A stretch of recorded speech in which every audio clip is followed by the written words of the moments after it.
Okay guys, meron tayo ditong maliliit na mangga pork guys na parang adobo lang din siya. Ito yung ating dinner ngayon. And kung makikita nyo, meron din siyang meatballs. So, spicy siya kasi may mga chili siya guys. So, madaming onion. Madaming onion guys ang kanilang semi-adobo dito guys. And may laman loob din siya. Siyempre dun sa Bacote restaurant to kasi binili guys.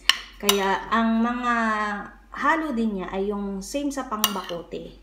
And andito din yung ating Bacote guys, syempre. So, ininit ko lang guys. Kakabili lang kasi.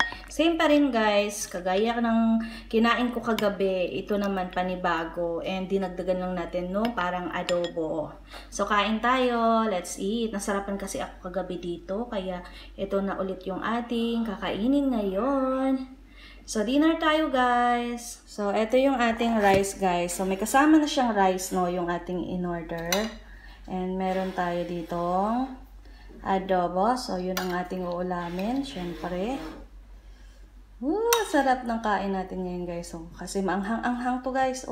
Pag namimiss ko yung adobo sa Pilipinas, ito yung ating ini-imagine na adobo sa Pilipinas. Yun nga lang guys, ang kaibahan sa kanila, medyo manghang lang to.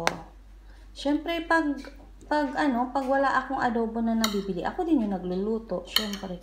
Ito guys, kasi in-order lang. In-order ng asawa ko. Siya yung bumili nito. So, kakain na ako guys. Kain tayo. Nam-nam. Unang subo sa inyo. Ang dami ng sibuyas. Dami ng sibuyas. Harap. Anghang. Pampasipon to guys. Pampasipon.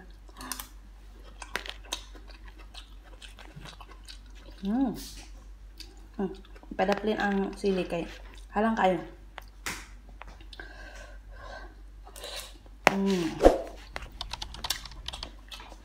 Thanks for watching guys. Bye-bye.